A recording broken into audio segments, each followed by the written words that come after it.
Hello friends, आपल्या सर्वांची आवडती मालिका तू ही रे माझा मितवा या मालिकेच्या आजच्या रविवार 1 फेब्रुवारीच्या एपिसोडमध्ये एक जबरदस्त ट्विस्ट आलाय. फ्रेंड्स, आजच्या एपिसोडमध्ये चक्क घरातील सगळ्यांसमोर राजेशचं सत्य आलंय की राजेशने दाद्या नावाच्या एका माणसाकडून अनेक लाखो रुपयांचं कर्ज घेतलंय आणि त्याला ते परत करायचंय. आणि हा दाद्या या राजेशला जीवे मारण्याची धमकी देतोय. मग आता घरातील लोक हे राजेशवर संशय घेणार की राजेश या गोष्टीचा फायदा उचलणार. मी समाजसेवेसाठी हे 10 लाख रुपये घेतले होते आणि आता तेच माझ्या जीवावर बेतलंय असं म्हणून तो अर्णवकडूनच हे 10 लाख रुपये काढणार का? अर्णव त्याला हे 10 लाख रुपये देणार की त्याचं सत्य सगळ्या जगासमोर, सगळ्या कुटुंबासमोर आणणार? हे पाहणं खूपच इंटरेस्टिंग असेल. तर हे सगळं घडलं तरी कसं हे जाणून घेण्यासाठी हा व्हिडिओ शेवटपर्यंत नक्की पहा. तर फ्रेंड्स, आजच्या एपिसोडच्या सुरुवातीलाच अर्णव सुप्रियाला सांगतो, आज आमच्या घरामध्ये खूप मोठी पार्टी आहे. घरचे लोक तुम्हाला पार्टीचं इन्व्हिटेशन देतील, पण तुम्ही या पार्टीत येऊ नका. हे ऐकून सुप्रियाला जबर धक्काच बसतो. अर्णव सुप्रियाला सांगतो, कारण तुम्हाला पाहिल्यानंतर मला सगळ्या भूतकाळातील जुन्या गोष्टी आठवतात आणि मला मग त्रास होतो आणि त्याचं नुकसान तुमच्या मुलीलाच होईल, तिच्यावरच माझी चिडचिड होईल. त्यामुळे तुम्ही या पार्टीला नाही आलात तर खूप बरं होईल. सुप्रियाला हे समजतं. सुप्रिया अर्णवला म्हणते, नाही येणार मी पार्टीला. तुमची इच्छा आहे ना मी पार्टीला येऊ नये, तर मी नाही येणार. आणि मला तुम्हाला थँक्यू म्हणायचं आहे. तुमचा माझ्यावर एवढा राग असताना सुद्धा तुम्ही त्या रागाची झळ माझ्या मुलीला बसू देत नाही आहात. तिची एवढी काळजी घेताय यासाठी तुमचे खूप खूप धन्यवाद. असं म्हणून ईश्वरीची आई अर्णवसमोर हात जोडते आणि तेथून निघून जाते. अर्णवला खूप वाईट वाटतं. त्याला असं वाटतं की खरंच काही दिवसांपूर्वी या सुप्रियाबरोबर आपलं किती चांगलं नातं होतं आणि आज हे सगळं काय होऊन बसलंय. पण तेवढ्यात त्याला त्याच्या आईचाही फोटो दिसतो आणि या बाईमुळेच आपल्या आईला जीव गमवावा लागला होता हा विचार करून तो खूप चिडतो, खूप दुःखी होतो. तर इकडे आकाश आणि नम्रता या दोघांचा रोमांस सुरू असतो. आकाश नम्रताचे हात हातात घेतो. नम्रता खूप घाबरते आणि म्हणते, सर कुणीतरी पाहिल, आणि ती हात सोडून घेते. पण आकाश पुन्हा तिचे हात हातात घेतो आणि म्हणतो, कोण नाही पाहणार, येथे आपण फक्त दोघंच आहोत आणि आय लव्ह यू, माझं तुझ्यावर खूप प्रेम आहे. तर नम्रता म्हणते, सर आपल्या दोघांचं एकमेकांवर प्रेम तर आहे, आपण एकमेकांना प्रपोज केलंय, परंतु आपल्या प्रेमाचं पुढे काय होईल? आपलं लग्न होईल ना? तर आकाश म्हणतो, का नाही होणार? आपल्या दोघांचं एकमेकांवर खरं प्रेम आहे आणि ज्यांचं एकमेकांवर खरं प्रेम असतं ना त्यांचं लग्न होतं. सगळं जग, सगळं युनिव्हर्स त्यांना मदत करत असतं आणि तू काळजी करू नको, आपलं लग्न हे नक्की होईल. तर नम्रता म्हणते, पण त्यासाठी आपल्याला घरातील सगळ्यांना आधी सांगावं लागेल की आपलं एकमेकांवर प्रेम आहे आणि त्यांना कसं सांगायचं हाच प्रश्न मला पडलाय. तर आकाश म्हणतो, सगळ्यात आधी आपण तुझ्या घरातील लोकांना सांगूया, तुझ्या मॉमला सांगूया, त्यांना कन्व्हिन्स करणं सोपं जाईल. नम्रता म्हणते, हो बरोबर आहे, सगळ्यात आधी मी माझ्या आईला सांगते, ती नक्की ऐकेल आणि मग ती माझ्या बाबांना सांगेल, त्यांना कन्व्हिन्स करेल. म्हणजे माझ्या घरातील सगळ्यांना कळलं इशूचा तर काही विषयच नाहीये, ती तर नक्कीच ऐकेल. आकाश म्हणतो, आणि हो, मग त्यानंतर मी माझ्या डॅडला सांगेल. माझे डॅड खूप चिल आहेत, ते नक्कीच आपल्या लग्नाला परमिशन देतील, त्यांना तू नक्कीच आवडशील. आणि मग डॅड हे मम्माला सांगतील आणि मग मॉम कन्व्हिन्स होईल. घरातील सगळ्यांना एकदा कन्व्हिन्स केलं की मग आपलं लग्न नक्की होईल आणि आपण सगळे खूप खुश राहू. नम्रता म्हणते, हो सर. तर आकाश म्हणतो, सगळ्यात आधी तर मला हे सर म्हणणं बंद कर. आधीच ईश्वरी ही अर्णव दादाला सर म्हणते, आता लग्न झाल्यानंतर तूही मला सर म्हणशील ना, तर ते असं होईल की आपण घरातच ऑफिस उघडले की काय सगळ्या बायका त्यांच्या नवऱ्यांना सर सर म्हणताय. नम्रता म्हणते, ठीक आहे. आणि या दोघांच्या मस्त प्रेमाच्या गप्पा सुरू असतात की आपण एकमेकांना प्रपोज तर केलंय, मग घरच्यांना कन्व्हिन्स कसं करायचं, कोणाशी आधी बोलायचं. आणि हे बोलताना दोघांचे हात हातामध्येच असतात. तेवढ्यात ईश्वरी तेथे येते. ईश्वरी या दोघांना या अवस्थेत पाहते की दोघांनी एकमेकांचे हात पकडले आणि जेव्हा आकाश आणि नम्रता एकमेकांना आय लव्ह यू म्हणत असतात, आपण दोघांनी एकमेकांना प्रपोज केलंय, घरच्यांना कन्व्हिन्स कसं करायचं, हे सगळं ईश्वरीने ऐकलेलं असतं आणि तिला जबर धक्काच बसतो की आकाश आणि नम्रता या दोघांचं एकमेकांवर प्रेम आहे आणि दोघांनी लग्न करायचं ठरवलंय. ईश्वरी नम्रताला आवाज देते, नमुताई. आकाश आणि नम्रता ईश्वरीकडे पाहतात आणि दोघे खूप घाबरतात. नम्रता आकाशच्या हातातून आपले हात काढून घेते आणि ईश्वरी या दोघांजवळ येऊ लागते. दोघांनाही समजतं की ईश्वरीला कळलंय की आपण दोघे एकमेकांच्या प्रेमात आहोत. तेव्हा ईश्वरी या दोघांजवळ येते आणि नम्रता आकाशला जाब विचारते, मी जे ऐकलंय ते खरंय का? तुमच्या दोघांचं एकमेकांवर प्रेम आहे हे सत्य आहे का? नम्रता म्हणते हो इशू. तर आकाश म्हणतो हो ईश्वरी, आमच्या दोघांचं एकमेकांवर खूप प्रेम आहे आणि आम्हाला एकमेकांशी लग्न करायचंय. ईश्वरीला जबर धक्काच बसतो. ती नम्रताकडे पाहते तर नम्रता सांगते, आकाश सर बरोबर बोलताय, माझंही त्यांच्यावर खूप प्रेम आहे आणि त्यांचंही माझ्यावर, आणि आम्ही लग्न करायचं ठरवलंय. आकाश ईश्वरीला म्हणतो, ईश्वरी बरं झालं तुला सगळं समजलं. तसंही आम्ही तुला सांगणारच होतो, कारण तूच आता आम्हाला या संकटातून बाहेर काढू शकतेस. आम्हाला घरातील सगळ्यांना कन्व्हिन्स करायचंय, पण घरातील सगळ्यांना कसं सांगावं तेच मला कळत नाहीये. आता तू आमचा खूप मोठा आधार होणार आहेस. आम्ही तुला हे सगळं सत्य सांगितलंय ना, आता तू घरातील सगळ्यांना कन्व्हिन्स करायचं आणि आमच्या दोघांच्या लग्नासाठी आमची मदत करायची. ईश्वरी चांगलीच घाबरते. ती नम्रताकडे पाहते तर नम्रता म्हणते, हो इशू, मी तुला सांगणारच होते, पण तुझा ॲक्सिडेंट झाला आणि तुला कसं सांगावं ते मला कळतच नव्हतं. ईश्वरी मनातल्या मनात विचार करते, आधीच घरात एवढं सगळं काही चाललंय, आता यांच्या प्रेमाचा लग्नाचा विषय काढला तर काय गोंधळ होईल, तो निस्तरता निस्तरता नाकी 9 येतील. आकाश ईश्वरीला म्हणतो, सगळ्यात आधी तू दादाला सांग, दादाला कन्व्हिन्स कर. अर्णव दादाने ऐकलं ना आणि तो आमच्या लग्नासाठी तयार झाला, मग त्याच्यासमोर कुणीच काही बोलू शकणार नाही आणि आमचं लग्न नक्की होईल. ईश्वरी म्हणते ठीक आहे, आणि मनातल्या मनात विचार करते, मी त्यांना स्वतःसाठीच कन्व्हिन्स करू शकत नाहीये, तुमच्यासाठी कन्व्हिन्स करणं खूप अवघड आहे, कारण मी त्यांना काहीही सांगितलं तरी ते त्याचा वेगळाच अर्थ करतात आणि खूप चिडतात. मग तुमच्या लग्नाचा विषय काढल्यावर ते कसे रिॲक्ट होतील, काय बोलतील, हाच प्रश्न ईश्वरीला पडतो आणि ती खूप टेन्शनमध्ये येते. आकाश आणि नम्रता हे पाहतात आणि विचारतात, काय झालं ईश्वरी, कसला विचार करतीये? तर ईश्वरी म्हणते, काही नाही, मी काही टेन्शनमध्ये नाहीये. तुमच्या दोघांचं एकमेकांवर खरं प्रेम आहे ते मला कळतंय, आणि प्रेमापेक्षा सुंदर भावना कोणती असूच शकत नाही, आणि दोन प्रेम करणाऱ्या लोकांना एकत्र आणणं यापेक्षा मोठं पुण्यसुद्धा दुसरं काही नाहीये. मी नक्कीच तुमची मदत करेल. सगळ्यात आधी मी अर्णव सरांना सांगेल आणि मग घरातील बाकीच्यांना सुद्धा कन्व्हिन्स करेल. तुम्ही काळजी करू नका. आकाश आणि नम्रताला खूप आनंद होतो. आकाश म्हणतो, खरंच ईश्वरी, तू आमच्यासाठी खूप मोठी आशा आहेस, आणि तू आता आम्हाला सांगितलंय ना, मग आम्हाला कसलं टेन्शन नाहीये. तर नम्रता म्हणते, हो इशू, तुला फक्त आकाश सरांच्या घरच्यांना नाही तर आपल्या आईबाबांना सुद्धा कन्व्हिन्स करावं लागेल, त्यांना सुद्धा समजावून सांगावं लागेल. आमचं एकमेकांवर खूप प्रेम आहे आणि आम्हाला आयुष्यभर एकत्र राहायचंय. हे ऐकून ईश्वरी खूप खुश होते आणि या सगळ्यांच्या त्याच गप्पा सुरू असतात. त्याच वेळेस तेथे सुप्रिया येते आणि सुप्रियाला दिसतं की नम्रता आणि आकाश एकत्र आहेत आणि ईश्वरी त्यांच्याशी बोलतीये. त्यामुळे सुप्रियाला खूप राग येतो. सुप्रिया ईश्वरी आणि नम्रताला आवाज देते आणि ईश्वरीला जाब विचारते, का इशू, मी तर तुला नम्रताला बोलवायला सांगितलं आणि तू येथे गप्पा मारत बसली का यांच्याशी, टाइमपास करते आमचा? तर ईश्वरी म्हणते, नाही आई, आम्ही टाइमपास नव्हतो करत, आम्ही अशाच गप्पा मारत होतो, मी विसरूनच गेले होते आणि आम्ही दुसरं काहीच बोलत नव्हतो. म्हणजे ईश्वरी ही सुप्रियाला काही कळू देत नाही. तर आकाश म्हणतो, काकू तुम्ही एवढ्या लवकर चालले आहात का? सुप्रिया सांगते, हो, आम्हाला लवकर घरी जायचंय, सगळ्यांशी भेटून झालंय. आणि ती नम्रताला म्हणते, चल नमू. पण नम्रता ही आकाशकडे पाहून स्माईल करते. हे सुप्रियाला दिसतं. त्यामुळे सुप्रिया ही रागारागाने तिचा हात पकडते आणि तिला फरफटत तेथून घेऊन जाते. पण नम्रता ही आकाशकडेच एकटक पाहत असते. आकाश तिच्याकडे पाहत असतो. हे सगळं ईश्वरीला समजतं. नम्रता आणि सुप्रिया गेल्यानंतर आकाश ईश्वरीला म्हणतो, ईश्वरी, सगळ्यात आधी तू दादाशी बोल आणि त्याला कन्व्हिन्स कर. एकदा तो कन्व्हिन्स झाला मग आपलं काही टेन्शन नाही. ईश्वरी म्हणते, ठीक आहे आकाश भाऊजी. आकाश हा घरात निघून जातो. तर ईश्वरी विचार करते, आता मी सगळ्यांना कसं कन्व्हिन्स करू? घरात आधीच काय वातावरण आहे. अर्णव सर माझ्यावर एवढे चिडलेत, पण मला काही करून आकाश आणि नमुताई या दोघांचं लग्न करूनच द्यावं लागणार आहे आणि मी त्यांच्या सुखी संसाराला सुरुवात नक्की करून देणार. त्याशिवाय मी शांत बसणार नाही. मग मला त्यासाठी अर्णव सरांचा कितीही आरडाओरडा ऐकावा लागला तरी ठीक आहे, असा विचार ईश्वरी करते.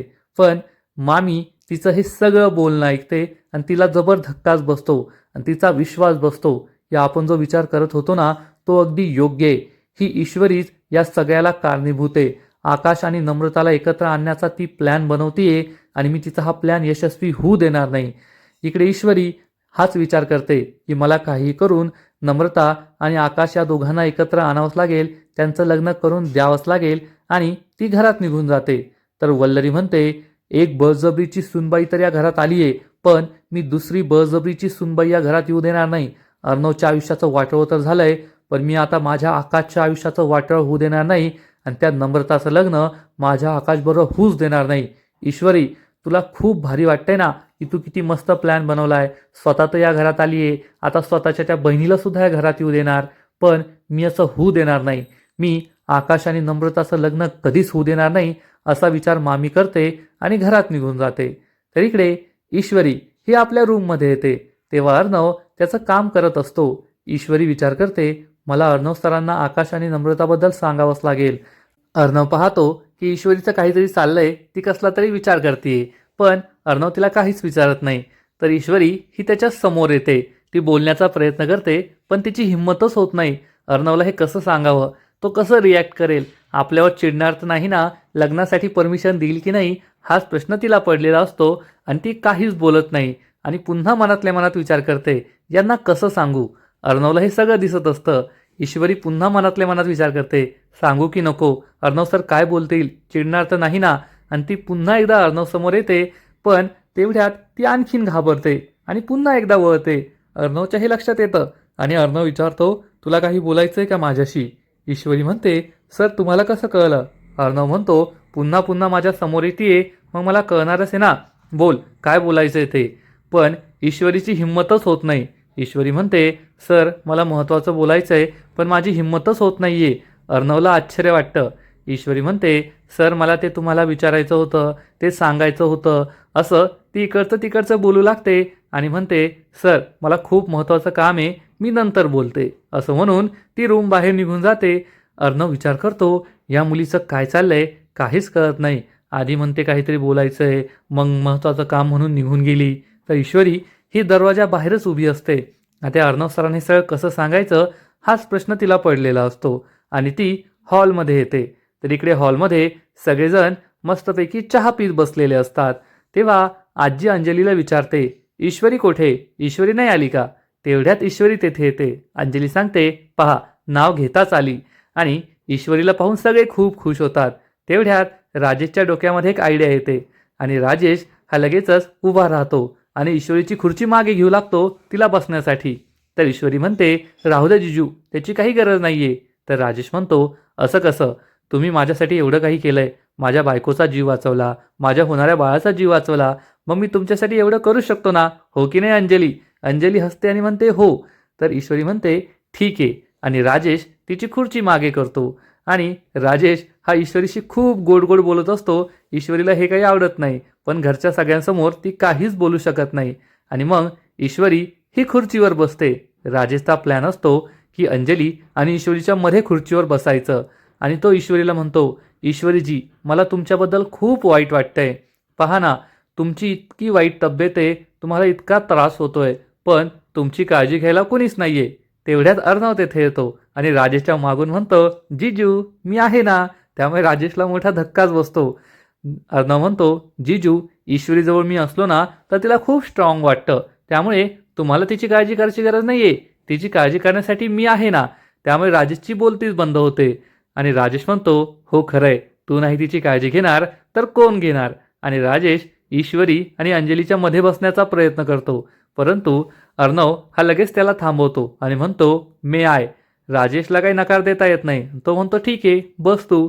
आणि अर्णव ईश्वरीच्या शेजारी बसतो. अंजली म्हणते, अहो तुम्ही इकडून या. आणि तो अंजलीच्या शेजारी बसतो. अर्णव आणि राजेश एकमेकांकडे रागाने पाहत असतात. तर आकाश ईश्वरीला विचारतो, दादाशी बोललीस का. ईश्वरी इशाऱ्याने सांगते, नाही अजून नाही. तर आजी ही अर्णवला सांगते, अर्णव आज घरात मोठी पार्टी आहे, ईश्वरीसाठी स्पेशल पार्टी दिली ना, मग ईश्वरीला बाहेर शॉपिंगला घेऊन जा आणि तिच्यासाठी एक छानशी साडी खरेदी करून आण, तिला साडी गिफ्ट दे. हे ऐकून ईश्वरीला खूप आनंद होतो. तर अर्णव म्हणतो, कशाला आजी, तिच्याकडे खूप साड्या आहेत, त्यातली एखादी नेसेल ती. आजी अर्णवला म्हणते, मी तुला विचारत नाहीये, मी तुला सांगतीये की तिला घेऊन जायचं आणि तिला एक साडी गिफ्ट करायची, तिच्या आवडीची साडी तिला खरेदी करून द्यायची. अर्णव खूप चिडतो. तर ईश्वरी त्याच्याकडे हसून पाहू लागते. अर्णव म्हणतो, नाही आजी, नाही जमणार, आज खूप साऱ्या मीटिंग लाईनअप आहेत, माझ्याकडे वेळच नाहीये. आजी म्हणते, सांगितलेलं ऐकायचं, मला काही सांगायचं नाही ते मीटिंग वगैरेचं, गुपचूप ईश्वरीला घेऊन जायचं आणि तिला साडी गिफ्ट करून द्यायची. त्यामुळे अर्णवचा नाईलाज होतो. ईश्वरी खूप खुश होते. वल्लरी आणि राजेशला चांगलाच राग आलेला असतो. तर अंजली म्हणते, ऐकलं ना चिंटू, आजीने जे सांगितलंय ते गुपचूप ऐकायचं आणि ईश्वरीला साडी गिफ्ट करायची, तिला आपल्याबरोबर घेऊन जायचं. त्यामुळे अर्णवचा नाईलाज होतो. तर मामा म्हणतो, वा आई, काय भारी आयडिया केली आहे तू. आता अर्णव नाही म्हणूच शकत नाही. सगळेजण हसू लागतात. अर्णव ईश्वरीकडे चिडून पाहतो. ईश्वरी मात्र त्याच्याकडे प्रेमाने पाहत असते, हसून पाहत असते आणि सगळेजण एन्जॉय करतात, गप्पा गोष्टी करत असतात. पण राजेशला मात्र खूप राग आलेला असतो. माझ्या इंदोरी जिलेबीला या अर्णवबरोबर ही म्हातारी कशाला पाठवतीये हाच विचार तो करतो. आणि सगळेजण मस्त चहा पितात. संध्याकाळ होते. अर्णव आणि ईश्वरी हे दोघेही मस्त शॉपिंगला जायला घराबाहेर निघतात. तेव्हा ईश्वरी गाडीजवळ येते आणि अर्णवला म्हणते, अर्णव सर, दरवाजा उघडून द्या ना. अर्णव म्हणतो, तुझ्या एका हाताला लागलंय, दुसरा हात तर ठीक आहे ना, त्या हाताने दरवाजा उघड. तर ईश्वरी म्हणते, सर तुम्ही किती कुचके आहात, माझ्या एका हाताला लागलंय, दुसऱ्या हातात मोबाईल आहे, तुम्ही मला काय दरवाजा सुद्धा उघडून देऊ शकत नाही का. अर्णवचा नाईलाज होतो आणि अर्णव हा दुसऱ्या बाजूने येतो आणि ईश्वरीच्या जवळ येतो. तो ईश्वरीला म्हणतो, मागे सरक. ईश्वरी थोडं मागे सरकते. अर्णव म्हणतो, आणखीन मागे सरक. ईश्वरी म्हणते, हो ठीक आहे ठीक आहे, मला पण तुमच्या जवळ यायची काही इच्छा नाहीये, आणि ती आणखीन मागे सरकते. ईश्वरीसाठी अर्णव दरवाजा उघडतो. ईश्वरी आणि अर्णव दोघेही एकमेकांकडे पाहतात. अर्णव तिच्याकडे रागाने पाहतो तर ईश्वरी हसून पाहते. ईश्वरी गाडीत बसते. अर्णव दरवाजा लावून घेतो आणि दुसऱ्या बाजूने गाडीत येऊन बसतो. तेव्हा ईश्वरीला अर्णव म्हणते, सर आता सीट बेल्टला लावून द्या ना. तर अर्णव म्हणतो, आता तुझा एक हात तर बरा आहे ना, मोबाईल सुद्धा ठेवलाय, मग तुला सीट बेल्ट लावता येईल ना. तर ईश्वरी म्हणते, नाही सर, माझा लहानपणापासून प्रॉब्लेम आहे, मला सीट बेल्ट नीट लावताच येत नाही. अर्णवला समजतं ही जाणून बुजून असं करते, पण सीट बेल्ट लावणं तर महत्त्वाचं आहे. त्यामुळे अर्णव हा सीट बेल्ट लावण्यासाठी ईश्वरीच्या जवळ येतो. त्यामुळे ईश्वरी खूप खुश होते आणि अर्णवकडे एकटक पाहतच राहते. अर्णव तिच्याकडे पाहतो, तो तिच्याकडे मात्र रागाने पाहतो. तर ईश्वरी लगेचच तोंड फिरून घेते आणि स्माईल करते. अर्णव तिचा सीट बेल्ट लावून देतो. फ्रेंड्स, खरंच हा सीन किती साधा आहे की अर्णवने ईश्वरीसाठी दरवाजा उघडला, त्यानंतर अर्णव हा ईश्वरीचं सीट बेल्ट लावून देतोय. पण तरीसुद्धा अर्णव आणि ईश्वरीची जी केमिस्ट्री आहे आणि बॅकग्राऊंडमधलं तू ही रे माझा मितवा या मालिकेचं टायटल सॉन्ग, हे सगळं पाहायला खूप मजा येते. हा रोमॅन्टिक सीन पाहायला खूप मजा येते. एवढं मात्र नक्की, अर्णव ईश्वरीचा सीट बेल्ट लावून देतो. ईश्वरी त्याच्याकडे प्रेमानेच पाहत असते, पण अर्णव मात्र तिच्याकडे काही प्रेमाने पाहत नाही. तो गाडी सुरू करतो आणि हे दोघेही गाडीत बसून शॉपिंगला निघून जातात. तर इकडे घरामध्ये सगळेजण बसलेले असतात. तेव्हा आजी ही आकाश आणि मामाला सांगते, आता अर्णव आणि ईश्वरी बाहेर गेले आहेत, आज ईश्वरीसाठी खूप मोठी पार्टी आहे, तर डेकोरेशनचं सगळी जबाबदारी तुम्ही दोघांनी घ्यायची. तर मामा सांगतो, हो आई, काही काळजी करू नको, मी आत्ताच फोन केलाय, डेकोरेशनचं सगळं काम होऊन जाईल. तर मामी म्हणते, सगळं डेकोरेशन खूप छान झालं पाहिजे, पार्टी एकदम भारी व्हायला हवी. मामा म्हणतो, वल्लरी तू काही टेन्शनच घेऊ नको, पार्टी एकदम भारी होईल. त्यामुळे सगळे खूप खुश होतात. तेवढ्यात राजेश तेथे येतो. मामा म्हणतो, जावई बापू, ऐकलत ना, आज घरात खूप स्पेशल पार्टी आहे, त्यामुळे तुम्ही कोठेही जायचं नाही, येथेच थांबायचं, सगळी कामं उद्यावर टाका. तर राजेश म्हणतो, मामा तुमचा हुकूम सर आखो पर, आज मी माझी सगळी कामं उद्यावर टाकतो, आपण मस्त पार्टी करूया. तर मामा मनातल्या मनात विचार करतो, काय कॉन्फिडन्सने बोलतोय, याला काय डोंबल्याचं काम आहे का, रिकाम टेकडा कुठला, आणि म्हणतो सगळी कामं मी उद्यावर करेल. आणि मग घरातील सगळेजण मस्त गप्पा मारू लागतात. तेवढ्यात अंजली तेथे येते आणि म्हणते, खरंच आज खूप मजा येईल, आज आपण खूप भारी पार्टी करणार आहोत. तेवढ्यात राजेशचा फोन वाजतो आणि अंजली ही चक्क त्याचा फोन उचलते. राजेशच्या हातामध्ये ज्यूसचा ग्लास असतो. राजेशला दिसतं की दादाचा कॉल आलाय, पण घरातील सगळ्यांसमोर तो काहीच बोलू शकत नाही. अंजली त्याला म्हणते, ठीक आहे, तुम्ही ज्यूस प्या, मी फोन स्पीकरवर टाकते. आणि ती फोन स्पीकरवर टाकते, फोन उचलते आणि फोन उचलताच समोरून तिकडे दाद्या म्हणतो, काय रे राजेश. आणि हे ऐकून मामा, आजी, मामी, आकाश या सगळ्यांना मोठा धक्काच बसतो. राजेश चांगलाच घाबरतो. दाद्या म्हणतो, माझे 10 लाख रुपये कधी देणार आहेस तू. त्यामुळे सगळ्यांनाच जबर धक्का बसतो की राजेशकडे कोण 10 लाख रुपये मागतंय. राजेश अंजलीच्या हातातून फोन घेतो आणि म्हणतो, ओ दादा, तुम्हाला सांगितलंय ना, मी शुक्रवारी तुमचे पैसे देणारच आहे, मग तुम्ही मला पुन्हा पुन्हा का फोन करताय? तर हा दाद्या म्हणतो, शुक्रवारी पैसे देणार आहे ना, पण तुझी मला गॅरंटी नाही आहे, त्यामुळे तुला पुन्हा पुन्हा आठवण करून द्यावी लागते. आणि जर या शुक्रवारी मला माझे पैसे नाही भेटले तर मी तुला कायमचा गायब करेल, हे लक्षात ठेव. अंजली आणि घरातील सगळ्यांना मोठा धक्काच बसतो. सगळेजण राजेशकडे संशयाने पाहू लागतात. राजेश म्हणतो, दादा, तुम्ही काय एवढी चिंता करताय? मी तुम्हाला वायदा केलाय ना, शुक्रवारी पैसे मिळून जातील तर नक्कीच मिळतील, तुम्ही काळजी करू नका. हा दाद्या म्हणतो, ठीक आहे, आता मी तुला परत फोन करणार नाही, पण शुक्रवारी पैसे मिळाले नाही ना, तर त्यानंतर जगात कोणीच तुला पुन्हा परत फोन करू शकणार नाही, कारण मी तुला वरच पाठवून देईल ढगात. आणि राजेश म्हणतो, ठीक आहे, तो फोन कट करतो. सगळेजण राजेशकडे आश्चर्याने पाहू लागतात, संशयाने पाहू लागतात की राजेशने कोणाकडून 10 लाख रुपयांचं कर्ज घेतलंय आणि तो हे पैसे मागतोय आणि राजेशला धमकी देतोय. राजेशला सगळ्यांना काय उत्तर द्यावं हाच प्रश्न पडतो आणि आजचा एपिसोड संपतो. फ्रेंड्स, खरंच आजच्या एपिसोडमध्ये हाच सगळ्यात मोठा धमाका झालाय की राजेशचं सत्य घरातील सगळ्यांसमोर आलंय. मग आता राजेशचं पुढे काय होईल हे पाहणं खूपच इंटरेस्टिंग असणार आहे. आजचा एपिसोड तर भारी होता, पण या मालिकेचा पुढील एपिसोड आणखीन भारी असणार आहे. आणखीन मोठा ट्विस्ट या मालिकेत येणार आहे. पुढील एपिसोडमध्ये आपण पाहू की ईश्वरी आणि अर्णव हे दोघे मार्केटमध्ये शॉपिंग करायला आलेले असतील. तेवढ्यात एक माणूस मी सिंदोर मी सिंदोर असं म्हणत तेथे येणार. अर्णवला खूप राग येईल. अर्णव चक्क या माणसाची गसंडी पकडणार आणि त्याला जा विचारेल, ए, तुझी हिंमत कशी झाली माझ्या बायकोला मिस इंदोर म्हणण्याची? तिला फक्त मिस इंदोर म्हणू शकतो. आणि तेवढ्यात तिथे या माणसाची बायको येईल आणि म्हणेल, ओ, तुम्ही हे काय करताय? तो माझा नवरा आहे, तो मला प्रेमाने मिस इंदोर म्हणतो, तुम्ही त्यांची गचंडी का पकडली आहे? अर्णवला लक्षात येईल की आपण उगत असं केलं आणि तो या दोघांना सॉरी म्हणेल, सॉरी, माझा गैरसमज झाला होता, मीही माझ्या बायकोला मिस इंदोर म्हणतो ना, तर मला असं वाटलं हा माणूस माझ्या बायकोला मिस इंदोर का म्हणतोय. हे दोघे म्हणतात इट्स ओके आणि तेथून निघून जातात.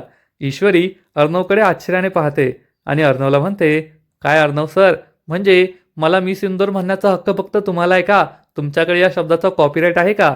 अर्णवला समजतं की आता ईश्वरीला काय उत्तर द्यावं. आपण चांगलेच अडकलोय, पुरते अडकलोय. आणि अर्णव तिच्याशी नजरसुद्धा मिळवत नाही, चांगलाच घाबरतो. तर ईश्वरी त्याच्याकडे पाहून स्माईल करते, त्याच्याच जवळ येते. त्यामुळे अर्णवला काय उत्तर द्यावं, काय बोलावं हे समजतच नाही. म्हणजे अर्णव हा ईश्वरीवर कितीही रागराग करत असला तरी त्याचं ईश्वरीवर किती प्रेम आहे हे यावरून कळून येतं. तर फ्रेंड्स, या मालिकेचा पुढील एपिसोडसुद्धा खूप भारी असणार आहे. आणि जर तुम्हाला पुढील एपिसोड सगळ्यात आधी पाहायचा असेल, पुढील एपिसोडमध्ये काय घडलं हे जाणून घ्यायचं असेल, तर या व्हिडिओला लाईक करा, शेअर करा, चॅनलला सबस्क्राईब करून बेल आयकॉनवर क्लिक करा. म्हणजे या मालिकेचे नवीन नवीन एपिसोड तुम्हाला सर्वात आधी पाहायला मिळतील. खूप खूप खूप धन्यवाद.